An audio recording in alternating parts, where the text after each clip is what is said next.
Trump and taxes. If you've been following the headlines, you've probably noticed there's already a lot of talk about tax policies, potential cuts, benefits for businesses, and what it all means for the average person. But with so much scattered information floating around, what should we actually expect? What could taxes look like over the next 4 years? And more importantly, what does it mean for you as an individual? And if you're a business owner, what does it mean for your business? I'm going to start off by talking about one of the changes that I am looking forward to the most: the return of 100% bonus depreciation. That's right. One of Trump's biggest moves to support small businesses has been through bonus depreciation, allowing 100% depreciation on qualifying business purchases in the year those purchases are made. This policy lets business owners deduct the entire cost of the asset, like vehicles, equipment, and technology, in the year they buy them, rather than spreading the deduction out over several years. For example, a small business owner who buys a new truck, computer, or even manufacturing equipment can immediately deduct the full cost in their tax returns rather than amortizing it. This upfront deduction is powerful because it lets you free up cash that can be used for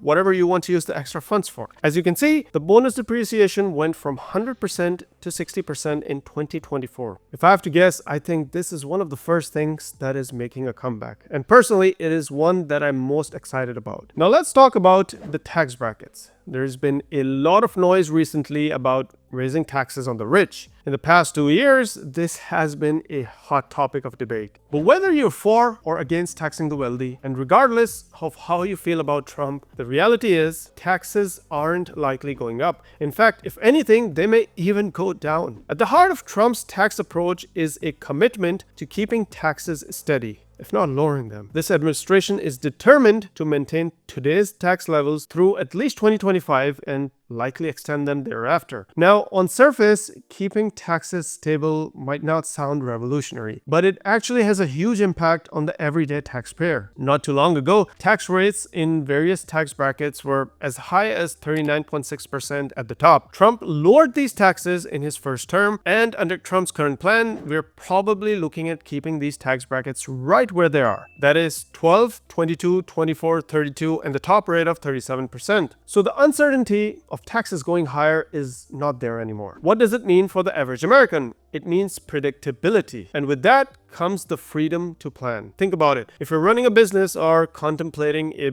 big financial move, buying a house, expanding your business, or even setting aside more for retirement, predictable taxes make it easier to plan. Next, the standard deduction. If you remember, Tax Cuts and Jobs Act doubled the standard deduction for most taxpayers, eliminating the need for most Americans to itemize their tax deductions. This was going to expire in 2025. Not anymore. Chances are this is likely going to get extended as well. As it stands right now, for individual filers, the standard deduction for 2025 is set to rise to $15,000, while married couples filing jointly will see it climb to $30,000. This increase directly reduces taxable income, which in turn lowers tax bill for the average American. To put it in perspective, the standard deduction is often a critical factor for those who don't itemize their deductions, which is the majority of Americans. Without this increase, those who rely on standard deduction would miss out on a sizable tax cut. This is especially significant for lower and middle income households that benefit the most from a higher standard deduction, helping them keep more of their earnings and reducing their tax liability even if they don't have high enough expenses to itemize. It is essentially a simpler, broader tax break that does not require people to track their receipts or expenses. One of the more controversial components of the recent tax policy has been the cap on state and local tax deduction, or SALT for short, which was limited to $10,000 in 2017. For high tax estates like California, New York, or New Jersey, where property taxes and state income taxes are steep, this cap created a heavier tax burden. Trump's policy includes a potential lift on this cap, which would benefit those in high tax estates, allowing them to deduct a larger portion of their state and local taxes on their federal returns. Additionally, Trump's tax plan may increase the mortgage interest deduction, another area of relief for homeowners. One of the more interesting ideas, interesting, unusual, or innovative, whatever you want to call it, from Trump's tax team is the potential removal of taxes on Social Security benefits, tips, and overtime pay. The idea is especially appealing for lower and middle income households who rely heavily on these forms of income. Removing taxes on Social Security would be a huge win for retirees, allowing them to keep more of their benefits during a time when every dollar counts. The idea here is to give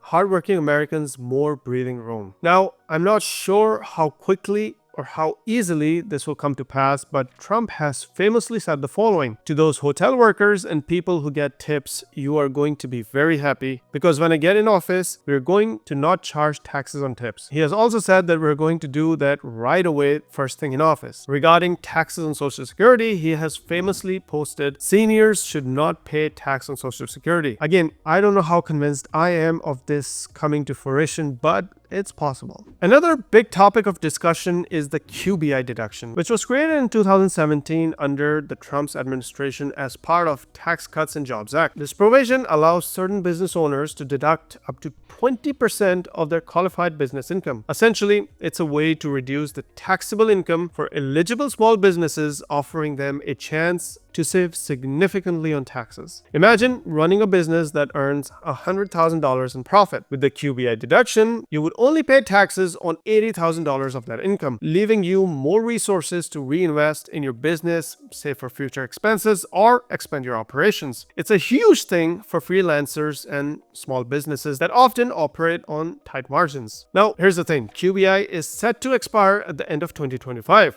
There's a good chance that this is going to get extended as well. Corporate taxes. This is a big one. Maybe not for individuals as much, but if you remember, as president, Trump signed a legislation in 2017 that cut the corporate taxes to 21% from 35%. Now he's calling for lowering US corporate taxes from 21% to 15%, but only for companies that produce in the US. This is a complete 180-degree turn from what Harris was proposing. She wanted to increase corporate taxes. Trump is wanting to lower corporate taxes. Will this come to fruition? I think there's a high chance that it will, or at least some iteration of this proposal could definitely come to fruition. All this talk about tax cuts across the board, you might be wondering, what is the plan to fund these tax cuts? How do you make up for the deficit? The answer is strategic use of tariffs. The economists, business owners, and corporations have different views on this. Will this work? Honestly, we'll have to wait and see, because it's a different approach and we still don't know the specifics. The idea is to place tariffs on goods imported from other countries to raise funds without directly impacting US citizens. This method essentially makes foreign companies pay for access to US markets. This will also encourage domestic manufacturing. At least that's the intent. In short, Trump's tax policies aim to fuel economic growth by giving more power to business owners, investors, and everyday Americans alike. You may have noticed that I haven't even touched on long-term capital gains or student loans. That's because we're not expecting any changes in those areas. Remember the buzz around taxing unrealized gains? Don't even get me started on that. Thankfully, that idea isn't making any headway. And then there's been a lot of talk about student loan forgiveness in the last 4 years. But let's be real, that is likely not happening either. Whether you agree with these policies or not, there's no denying that they offer a unique strategy for building a strong and resilient American economy. I don't know about you, but I'm excited to see what the next 4 years will bring.